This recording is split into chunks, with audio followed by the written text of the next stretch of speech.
young man or a young woman never get ahead.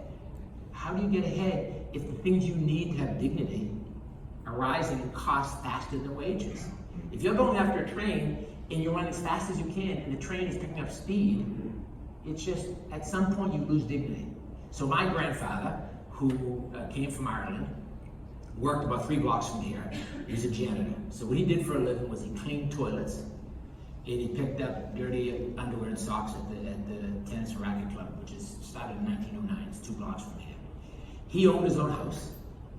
His wife didn't work.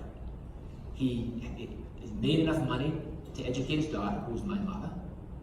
So he wasn't worried if my mother got sick that he wasn't going to pay the hospital bill. He's a janitor that owned his own house. So when a man comes home and puts his feet in his little dirty backyard and puts a piece of meat on his own barbecue, he has dignity.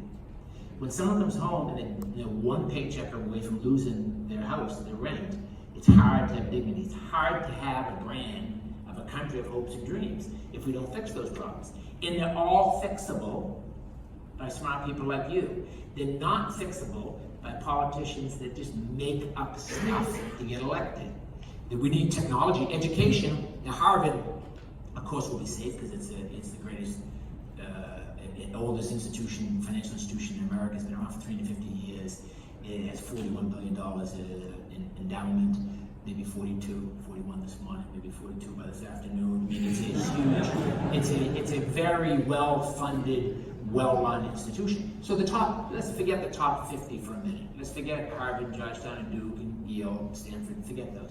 If your educational institution 500, and you're charging $20, $30, $40, $50,000 a year, like, it's all over for you.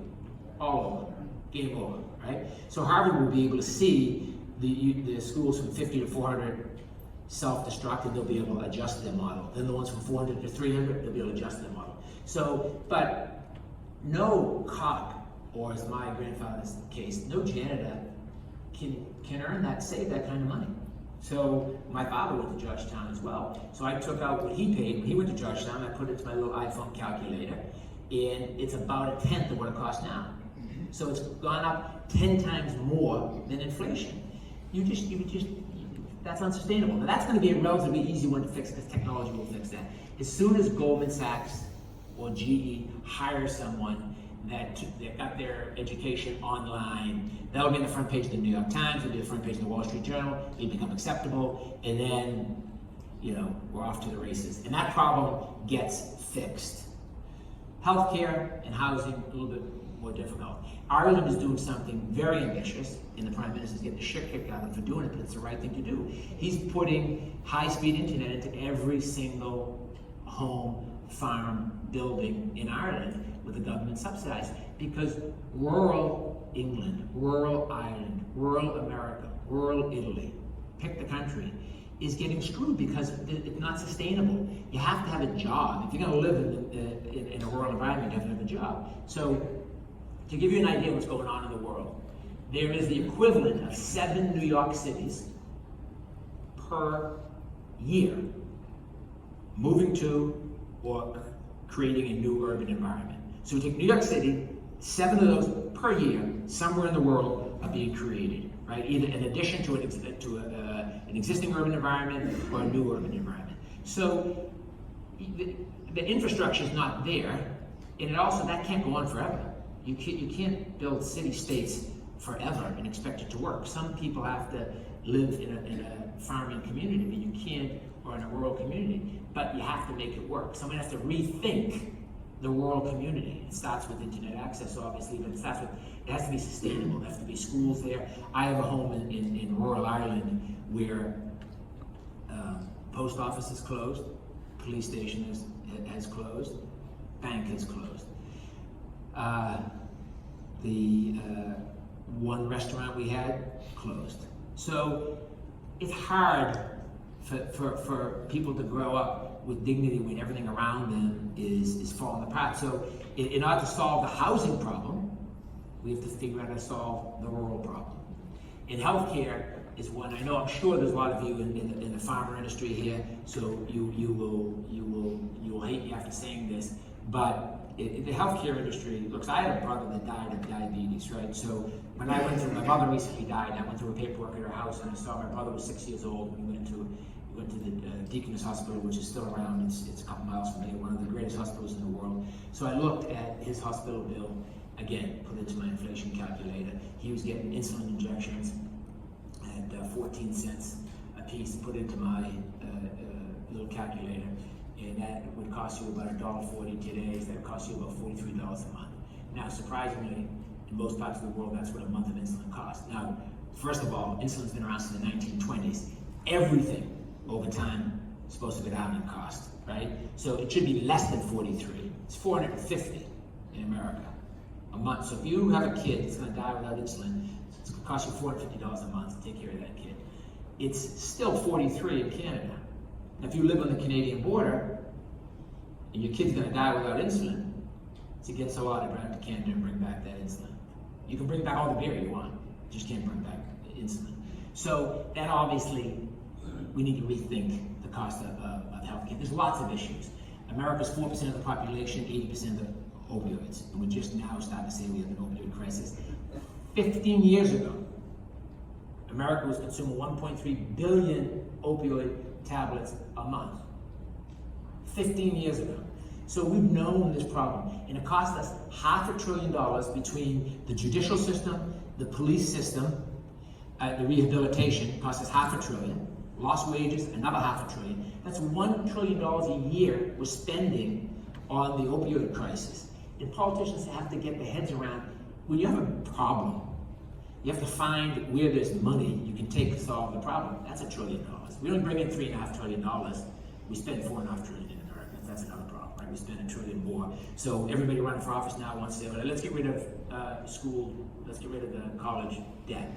That's a great soundbite because everybody with college debt is voting age. That's a great soundbite. If I have a 5-year-old at home or a 10-year-old, I'm screwed because I still hasn't solved my problem, and you've added another $1 trillion to my deficit. So it actually doubles my problem if I have a little kid, and it solves nothing. It solves nothing. And I was in London yesterday, or the day before yesterday, in the Labour Party, which would be sort of equivalent to our Democratic Party in this country, which is I come from a family of Democrats, and they decided that in their platform, they have these conventions, you establish what you're going to run on. So one of the things they're going to run on is abolishing, the Labour Party abolishing the private schools. It's called the Eton Act. Eton is the name of a private school in the UK, abolish the private schools. So can you imagine, as businessmen and women, someone comes in your office and says, okay, boss, listen, we have 10% of our stores and our products are working, 90% are not. So my idea is to get rid of the 10% that aren't working. What do you think? So it's just, there's an inequality gap that we're trying to fix, but the way to do it is not to attack the top. That's not the way to solve a problem. Because what happens when you do that, it sounds great to the people that don't have that. Okay, let's just take the top down. It doesn't, all it does is get the top angry. It creates more fighting. It solves nothing. It doesn't solve any problem. So we have people running for office in America now that say we're going to give Medicare for all. That's great, except it costs $3 trillion. So other than that, it's great. So you have to be able to match up your revenue with your problems, and you have to have strong leadership and make tough decisions. And what I hope young people will get when they read my book is a sense that these problems can be solved, but they can't be solved by just lying. They have to be solved by addressing the problem. We have healthcare problem needs to be addressed, and the pharma guys in this room, men and women won't like it when I say this, but healthcare industry in this country made $50 billion. 50% of it was made by 10 companies, 9 pharma companies. Biogen, it's a mile from here, $11.5 billion in revenue last year, $3.5 billion in profit. It's 30%. My industry is working at half that profit. S&P 500's working at 10%. Oil and gas at 6.2%. Everybody wants to shit on the oil and gas industry. I mean, I'm a conservation guy, but everybody wants to shit on oil and gas. At least a barrel of oil is half the price it was when I graduated from college. Cars are 5 times more efficient than when I graduated from college. So they make 6.2% average on profit. So I'm not like an oil or gas guy. I don't even own a car. I walk, ride my bike. This guy knows, he lives near me, he knows I ride my bike or walk or take Uber, right? I'm not, Greta, I'm not gonna take a boat to Europe, right? But that's also not the solution. That's not the solution. Industry doesn't work if we take the boats to Europe. And by the way, and I'm not, look, it's the most politically incorrect thing to do to say anything bad about Greta, but she's on the bandwagon of yelling at people. That doesn't solve problems. Yelling at people and blaming people does not solve anything. People have to say, we have a problem, how about we get the adults in the room and we actually try to solve the problem.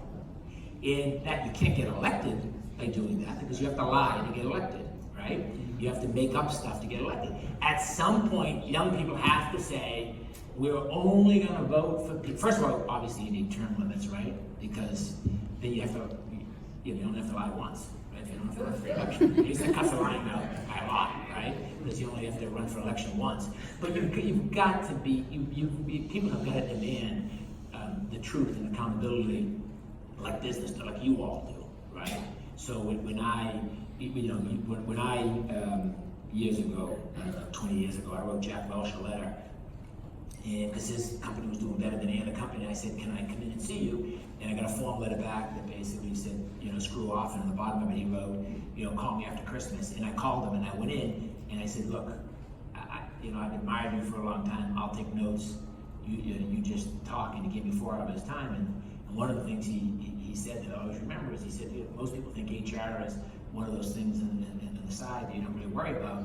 It's a critical part of your job. So hopefully you all know that. But when you're doing people's reviews, when you're doing a man or woman's review, you have a set of objectives, and then you look at real numbers, you look at real results, and you match them up.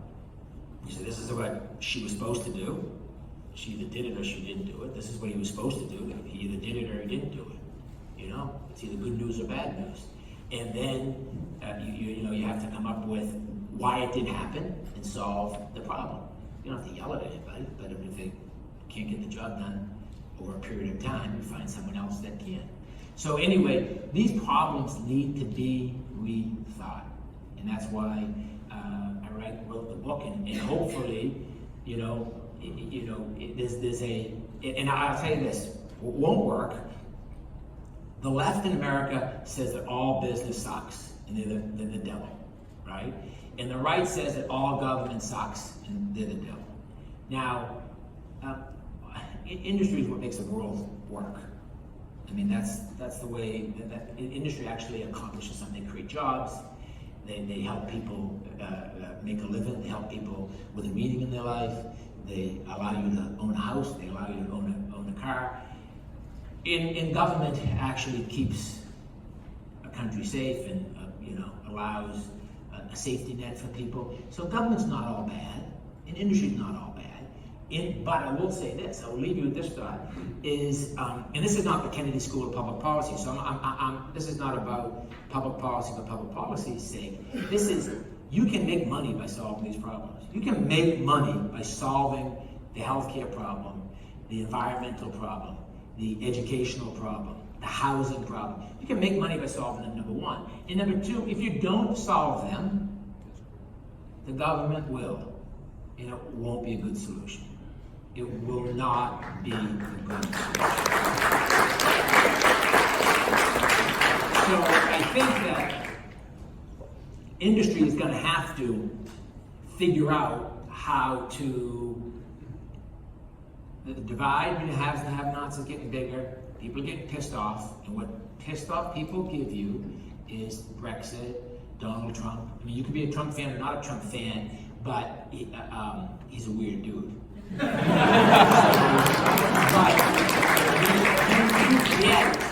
you get stuff like that because people are mad. There's 20 million people in America that went from $85,000 a year to $65,000 a year. When you go from 45 to 65, your life is great. When you go from 85 to 65, it's hell.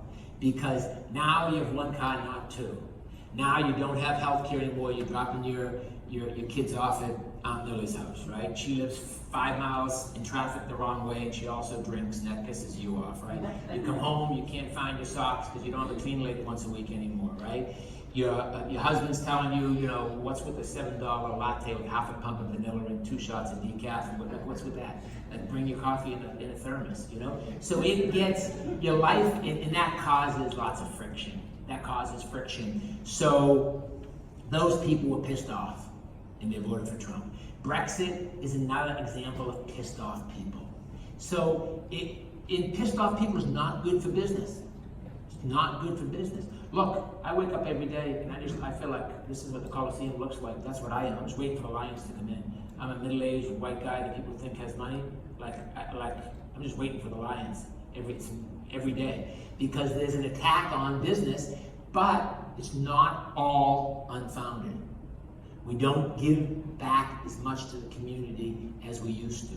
We're taking, we're not giving. And I'm just telling you, if you don't solve it, it'll get solved for you. And can you imagine Elizabeth Warren solving your business problems?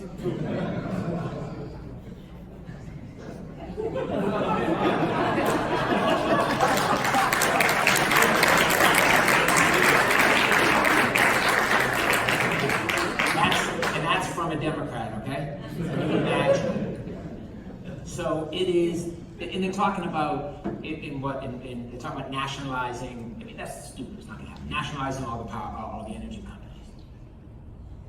The country of hopes and dreams is now going to start taking businesses away. I mean, that's like Coca-Cola saying, we got a new product. We're going to put poison in our Coke. That'll be good for the brand. It's just silly. Anyway. That's my view of the world. I'm sure if we don't solve the problems, someone else will. I am sure it'll be ugly if someone else does. And I'd be glad to. It says here that we have 29 minutes, so we can do questions if you want, or I can tell you more stories about bad judgment, whatever works for you guys. But that's my story. And although I did give you all a book, I would appreciate it if you like the book to comment on social media, because we live in this world where my publisher asks me every day. I ask them how sales come in. It was a bestseller on Wall Street Journal. It was a bestseller on USA Today. It sold enough to be a bestseller on New York Times, but they didn't give it to me. Probably because they think I'm a Republican or something. They didn't give it to me, but every day I ask my publisher how sales are going, and they always ask me how social media is going. So every day I have to take a picture. So if you could comment on social media, that helps my life. It makes a great Christmas gift, that book. If you want to break down and buy your own, Jeff Bezos will send you one. So would you like? We can continue to talk about what I think of the world, or we can make this a little bit more interactive. Whatever. I think bad judgment makes good stories. One of the bad judgment. I'm sorry. What's this?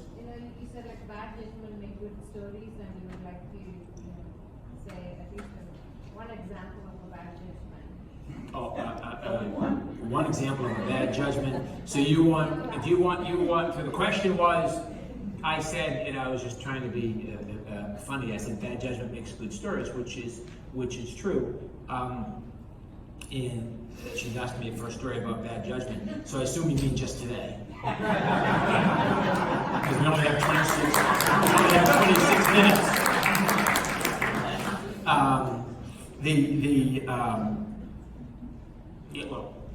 In the last 2 hours, when I got out of the hotel, I went to the front desk and I said, "Yeah, I'm platinum, whatever, top titanium, whatever, diamond, whatever. It was a guaranteed late checkout." I said, "I need a late checkout because the flight's been delayed." We're not giving them today. What do you mean not giving them today? So, well, we're not giving them today. I said, "Well, I'm taking one today because I'm leaving." So I walked away, which was bad judgment because they own the hotel. probably should have stayed and been more charming.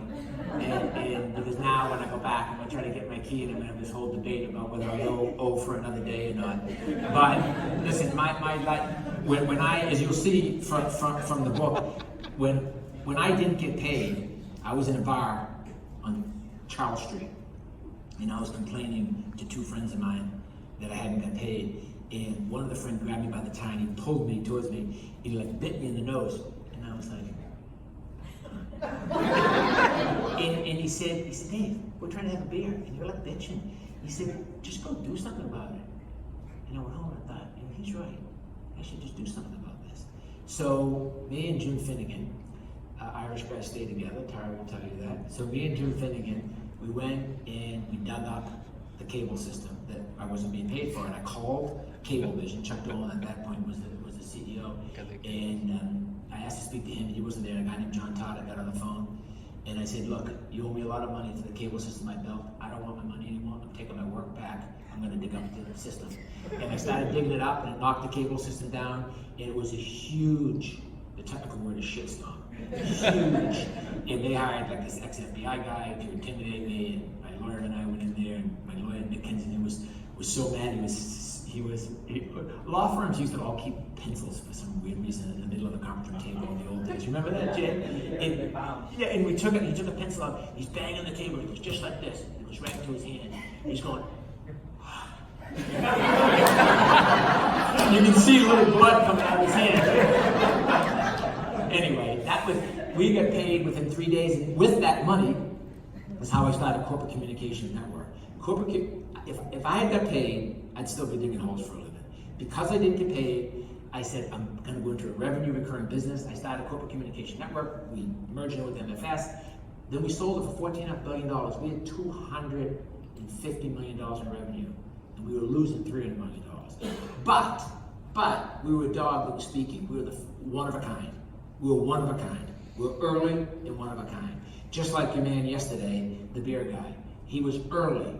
If you're early in something and you follow a trend, not a fad, it's hard to distinguish between a trend and a fad, but if you follow a trend and you're early, you will survive, you'll make money. And if you run out of money, someone will give you money. As long as you can convince them that it's a trend, not a fad.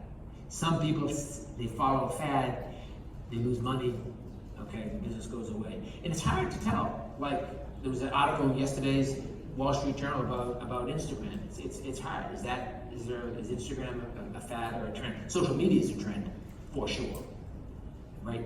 The internet is a trend, for sure. Is Instagram a fad or a trend? Who knows? Yes, sir.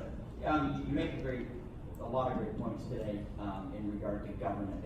In your 30 years, 40 years, has government ever gotten it right? Have they looked at a big problem and solved it for the benefit of? Yeah. So the question is, has government ever gotten it right? Yes, absolutely. I mean, you think about when FDR put the social safety net in America, he got it right? But then what happened is everybody after that said, oh, that whole thing where you give stuff to the voters is the easiest way to get elected. Right.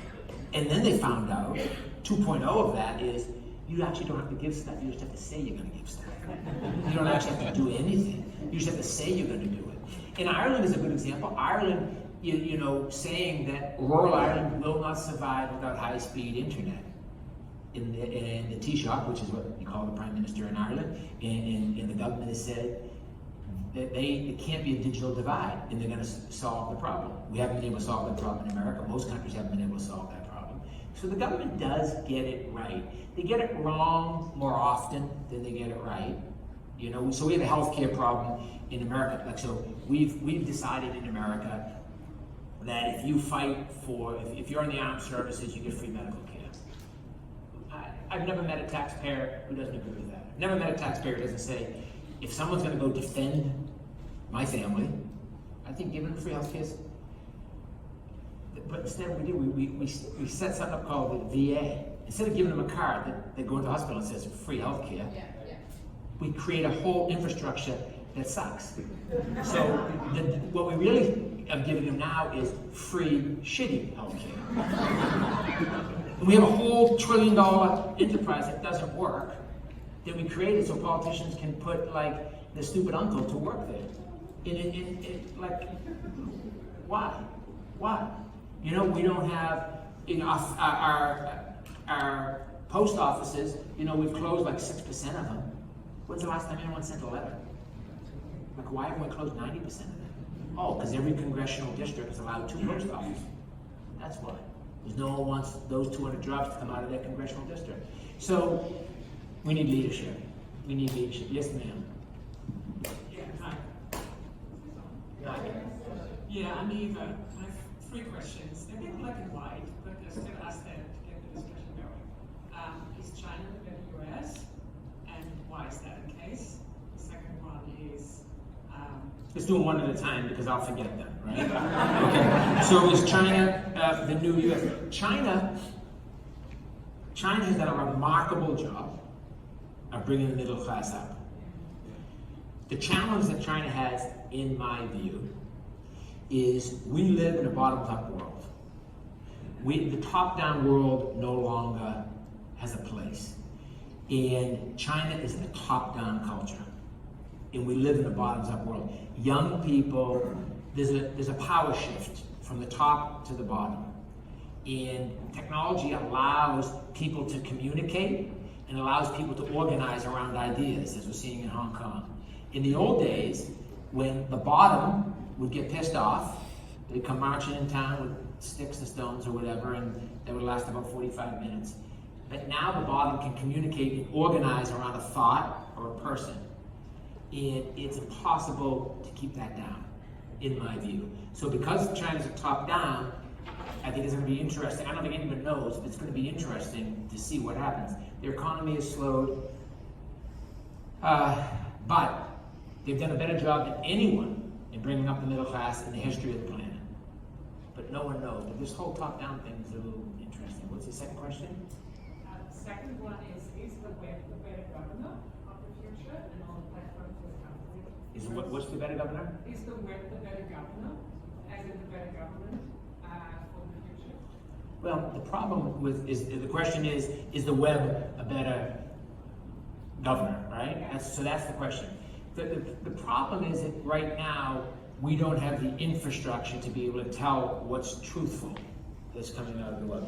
I definitely agree that the bottom is the future.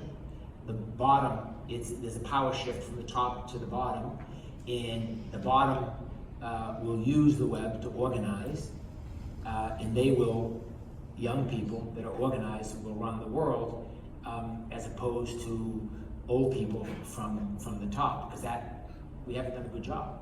We just haven't done a good job. The web, when Web 3.0 comes, we'll have to see whether we're able to, we'll have the technology to be able to instill in the web truth and verification. So the web today, social media today, is about look at me and look at what I'm doing. Web 3.0 will be about this is where I am and this is what's happening. So it'll be location-based facts, not look at me and look at what I have and what I'm doing. So when we get Web 3.0 all around the world, and we can verify everything by location and by whether it's a fact or not, then it's a whole different world.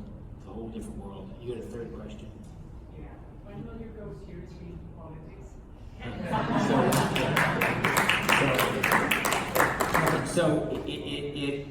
When will I go seriously into politics was the question. So my ambition is to find young people that I can support that can go into politics, because I can't lie good enough to get elected, right? So I couldn't imagine spending every day with incompetent people.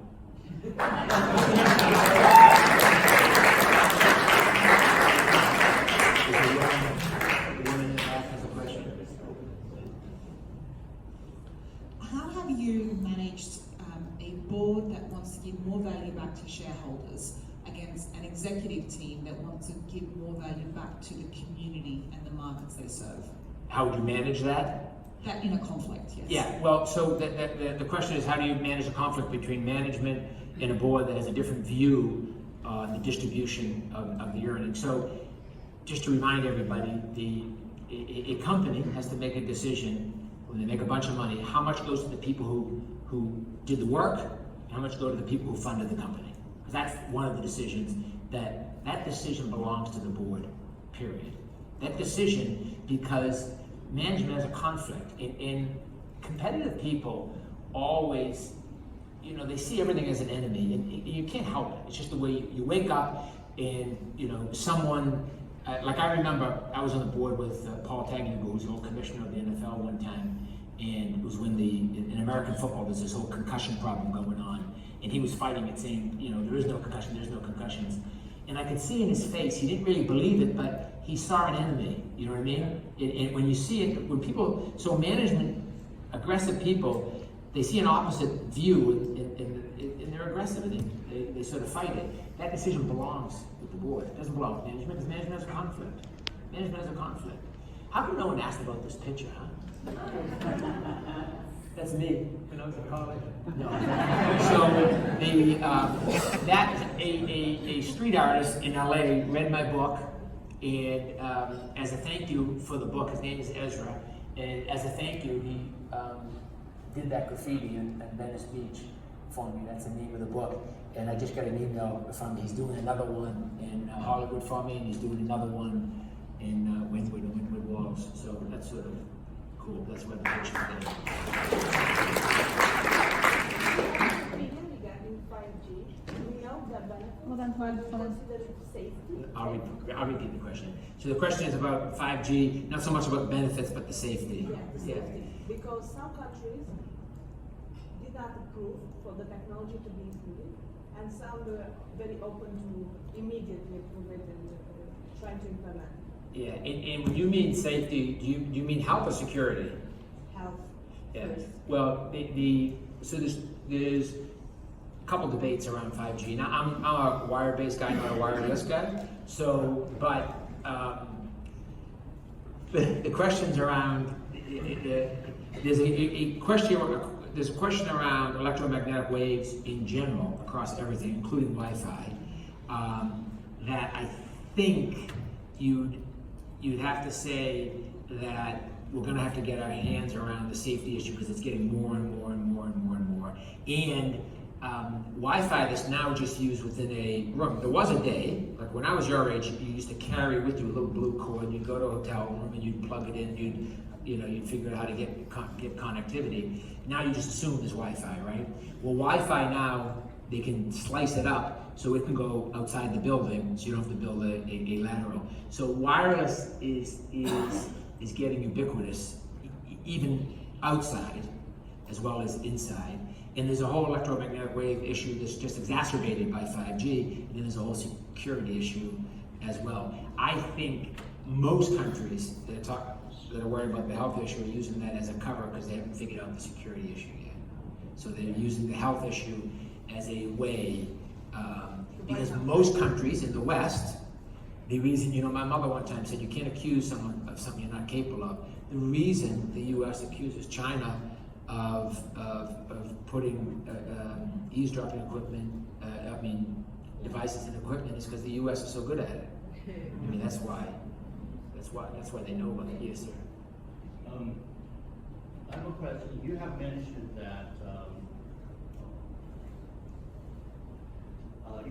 that we can't depend on the government to solve our problems.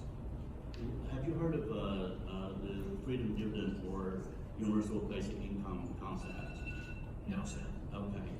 It's a concept that is raised by the current candidate, Andrew Young. And the concept is that basically the government will pay a $1,000 per month for every citizen, and so that frees up the citizens' ability to do whatever they need to do to go on with their life. In what country? In the U.S. So in my, the U.S. has now got to the point where it's about half the population gets some sort of subsidy from the government, and once that goes over 50%, it's a very hard thing to ever stop, right? And traditionally it makes countries less competitive when that. There's empirical data that says that countries that go over 50% rapidly become less competitive, right?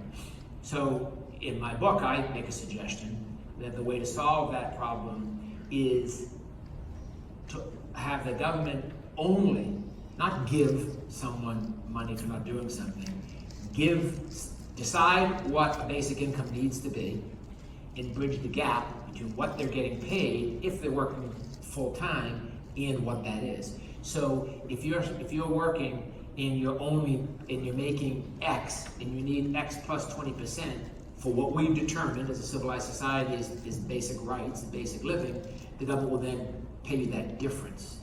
That to me is more fair because that's saying we still live in a capitalist competitive country where people have to go to work every day. And people in general don't feel bad about their tax dollars going to somebody that is it doesn't have the same benefits that you or I might have, or that I have. They don't mind that. It rubs a lot of people the wrong way to give benefits to someone who's not willing to try. So in my book, I say, let's solve the problem by, if you try, but you're still not at that level, we'll fund that gap. I think people would support that. Yes, ma'am. So thank you for being here. Amazing stories, you're very candid. Can you talk about some of your failures early on in your, career and your life? And you've obviously been extremely successful, but when you failed, and how did you bring yourself back up? So the question is, could I talk about some of my failures and when I did fail, how did I bring myself back up? So the beautiful part about the human brain is that you forget all the bad things that happen to you over time. Otherwise, life would be too painful, right? So, and women wouldn't have 2 children, right? So you forget the things that were painful over time, and you forget your mistakes. My biggest mistake is not early in my career; it's currently, is that the way that I have been successful is my dogged persistence. So if you take this project that Tara talked about in Ireland, it started with 7 companies 3 years ago, and I had a $500,000 budget to go after that project, right? It's now 3.5 years later. I'm about to win that contract, and we started with $500,000. We spent 33 million euros, okay? Because I keep on looking and saying, my mother used to tell that joke about my mother was 102 when she died, and she had 100. She still told blonde jokes. My daughter's over there; she's blonde, so she would tell it to her. So my mother would say, "Yeah, she's swimming halfway across the English Channel." She said, "This is too hard. I'm going to turn around." So it's sort of like I just keep on thinking I'm halfway there, 3/4 of the way there. But I often, by trying to prove everyone wrong, I often fail where I should have given up a long time ago. I got to the satellite business and I wanted to prove everyone wrong, and my shareholders said, "I'm getting out, this is stupid." And I said, "Fine, I'll buy your shares. I'll show you it's not stupid." And then didn't work out good, right? So I tried again, didn't work out good. I just wanted to prove, maybe because I'm just insecure, I'm the youngest of 7. There's 11 of us in the family, including my grandparents, and I was always getting beat up, so I want to just insecure, and I want to prove I'm right. So my failures come today from the exact same problem, is I lose sight of reality because I want to prove myself right. And that's a real flaw that I've been trying for 50 years to get out of the system, and it's a real personality flaw. And I don't know what to do. Don't change. Don't change. Yes, sir. So you talked about education issues, climate, and healthcare, predominantly in the United States. But climate change is global. The education and healthcare can be fixed locally. But with many of the countries moving from underdeveloped to developed, they need fossil fuel that is more easy and coal, and it's going to affect everyone. So what are your thoughts on tackling climate change at a global level? Okay, so the question is about climate and global change. And I think hidden in that question is a very, very important point, which is America can't do is lecture countries that are coming into the first world economies about their environment. We need to be a leader. I think that's really hidden in that question, which is America can't say, now that I have it, I'm going to pull up the ladder, right? Nothing pisses me off more than when someone pulls up the ladder. That's a personal pet peeve of mine. I tried to get sorry for the side story, but I tried to get a permit to build a little guest house for my kids in Martha's Vineyard. Little, small house, in every little house, 1 story, little guest house.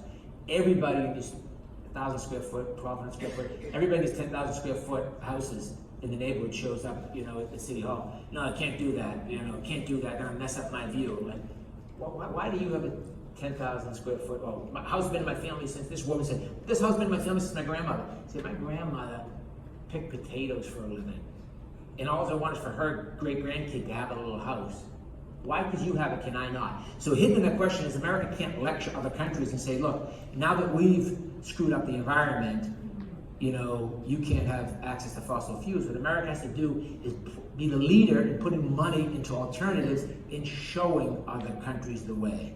That's the America that my grandfather came over here for 16 years ago. That's the brand America, is to show people the solutions.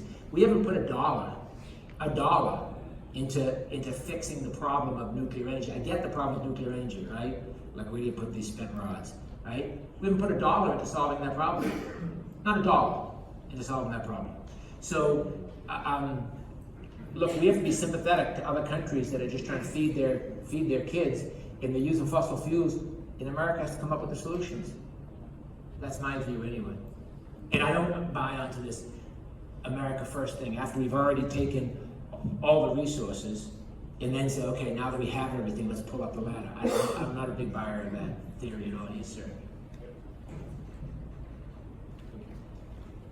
We have seen a trend in the corporate world for the past 10 years that they're going into zero-based budget, ZBB. And coming from the corporate world, applying that into corporate world was a bit hard, right? Do you think government can apply the ZBB even better? Zero-based budgeting, which is not budgeting for next year based on this year. It's like based on what do you want to do next year, what's best for the country and what's best for the... Yeah, so the question really is, do I think governments can ever run their P&L like a real business? Like you match the ins and the outs. It's not that complicated, right? You have to have more ins than you have outs. And when the ins are low, you have to cut some outs, right? Of course, that's how America and every other country should be run. Of course, it should be run that way. So, but we've just started a slow trend that has accelerated since FDR of not worrying about whether or not the ins match the outs. It's a real shame. And eventually, it's not going to end good. You can't do that forever. We spend in America $1 trillion more than we bring in, $3.5 trillion in revenue, spend $4.5, and we have programs now that are going to add to that. So, as long as politicians are running for re-election, they will not worry about, sort of like, .com stock, remember that? When it wasn't about making money, it was about customers, and I remember the first, when Internet 2.0 first got it was all about eyeballs. It was all about how many eyeballs you had, it was never about running money. None of those things ended well. So, it won't end well. Sorry, sir. So, as you travel the world is changing very fast, and there's a lot of uncertainty, US-China trade war, Hong Kong, Brexit. as you lean towards the future, what are some, say next 10 years, what are some business fundamentals that you view will remain constant? And some business fundamentals we can hold on to, whether we view towards customers, whether competitors, what can remain constant looking towards next 10 years? The question is, on a global basis, what will remain constant? Change. Change. And it will be faster. If you think it's hard now, it's gonna be brutally competitive over the next 10 years. Brutally competitive. So if you think it's hard now, get a lot of rest, because it's just gonna get harder. I think we have time. Do we have time for one or two more? None more? One more. One. It's time for a woman, though, I think.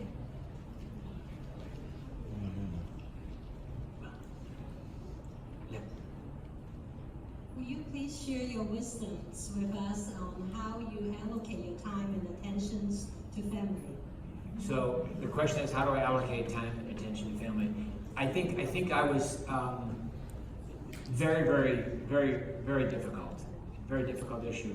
But I've been first of all, I was blessed with two kids that were very easy to bring up.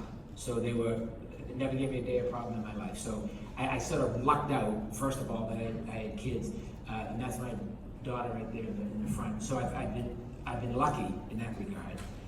They had a great mother that did a fabulous job, and I don't anymore because I'm an environmentalist for one reason, but I used the company plane back when they were little so that I could fly during the night and sleep on the plane, so I'd always be home. So I would always go to their volleyball games and their lacrosse games and the soccer games. And you have to have kids that are interested in what you're interested in talking about. So, you know, if you have to if they want to go to work with you, they can go. If you have a company event you have to go to. I have a picture on my desk of my daughter when she was this big holding on. I was giving a speech and she's holding on to my pants. I keep on going like this as I'm talking. And my son's holding on to me. They both have their face painted. So they would come with me. And they love, they're curious. And that's the one advice. I don't know if someone asked the question. That's the one advice I would give everybody in this room. Stay curious, because, and I was blessed. I have two very curious kids. Stay curious, and everything will be fine. This woman had a question for us, so we're not going to let her ask it, or we are. Thank you very much, very inspirational. We've got a couple of folks here who are going to help change the world in a big way. I am very curious for folks like me, you know, pretty smart, but not quite sure how to help make that change happen tomorrow and the day after. A couple of pointers, where to start, what you would like maybe 60 or 70% of us to take away to go do. The question is, you know, can we end with some pointers for people who want to change the world is really it. So stay curious, don't be afraid to fail, because it's going to happen. That's one thing that Brand America has the advantage. There's 45 nations in this room. One thing about America that does better than any other country is it supports you when you fail. So, you know, if you've got in America it's an advantage because your ecosystem, your friends don't criticize you if you fail, as long as you're willing to pick yourself back up. Americans hate a crybaby, so if you fail and moan, they'll bite your nose in a bar. But if you pick yourself up and say, okay, I failed, I'm gonna try again, you know, Americans will support you. So take that piece of America back with you wherever you go, that country of hopes and dreams, and pick yourself up when you fail. You will fail. And the good news is, Plan B is always better than Plan A, because Plan B has the advantage of what went wrong with Plan A. So Plan B, and money's not all it's cracked up to be. So if you're healthy and you lose some money, start again, big problems to solve. Thank you all for your time.